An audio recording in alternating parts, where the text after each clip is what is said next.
ठीक है ना सर, क्या घटना घटी? झाझा थाना के अंतर्गत बलियाडी गांव है, वहां पर दो समुदायों के बीच में झड़प हुई, जिसमें कि 2-3 लोग घायल भी हो गए और उनकी गाड़ियों को भी क्षतिग्रस्त किया गया।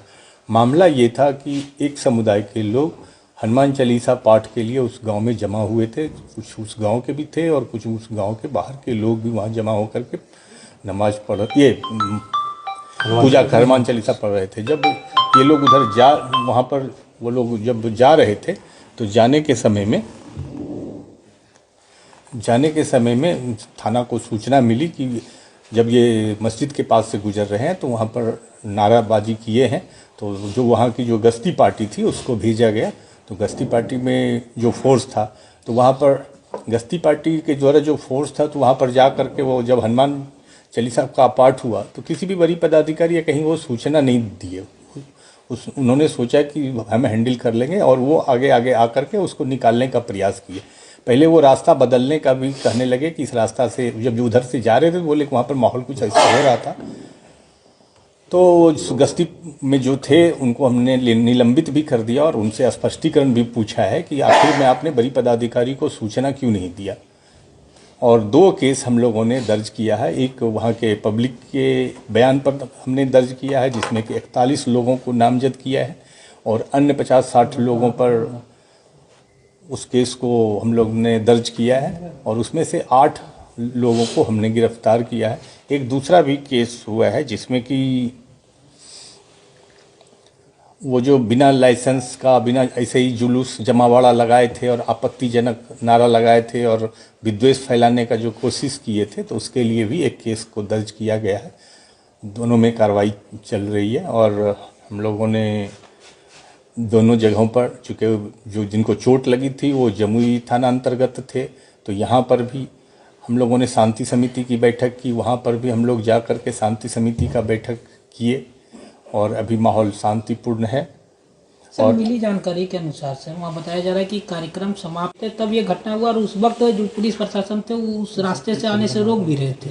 तो उसके बाद नहीं मानने के बाद ये घटना घटी है मस्जिद के पास। हाँ, वो ये लोग को बोले कि इधर से नहीं जाना, वो सेफ रास्ता एक था उधर से ले जाने के लिए वो चाह रहे थे।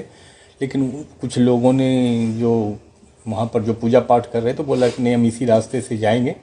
तो इस बात की सूचना बड़ी पदाधिकारी को दी जानी चाहिए थी तो वो नहीं दिए और फिर उसी रास्ते से लाए और फिर जो कार्रवाई करना चाहिए था वो नहीं करके वो मतलब कि वहाँ पर स्थिर रह गए। अगर वो भी समय से कार्रवाई करते तो कुछ हद तक इसको रोका जा सकता था। तो क्या लगता है सर, जब पुलिस की बात उन लोगों ने नहीं मानी, जिस रास्ते से जाने के लिए मना कर दिया जा रहा था, तो लगता नहीं है कि ये जानबूझ के इसी बात के लिए तो हम लोगों ने एक कांड दर्ज किया है, दूसरा कांड दर्ज किया है कि आप बिना बताए वहाँ पर जुलूस निकालते हैं। पूजा पाठ करना कोई गुनाह नहीं है, लेकिन जुलूस निकाल रहे हैं और रैली निकाल रहे हैं और वो भी जो उस जगह पर जहाँ पर कि नारेबाजी कर रहे हैं, जो मस्जिद है जहाँ पर आपत्तिजनक नारे आप लगाते हैं, तो उसके लिए तो कांड दर्ज किया गया और उस पर भी कार्रवाई होगी और कड़ी कार्रवाई होगी। कितनी बड़ी चुनौती है आपके लिए?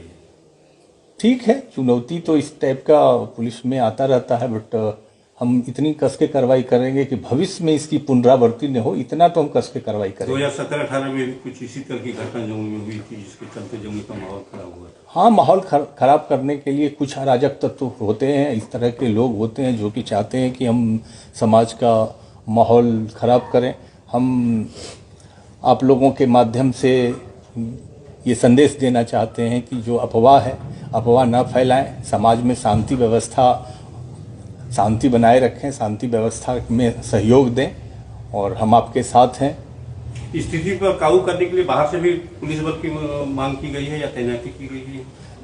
हाँ, जरूरत होता है कभी कभी, हर जगह पर हम लोगों ने एहतियातन बाहर से भी कुछ बल मंगाए हैं। अभी स्थिति क्या है सर? अभी स्थिति शांतिपूर्ण है। तो उन्हें क्या संदेश देना चाहेंगे जो इस माहौल को और भी खराब करने का प्रयास करने वाले? वो निश्चित तौर पर ये जान लें कि उन पर कस के कार्रवाई होगी और वो अपने मकसद में कामयाब नहीं होंगे।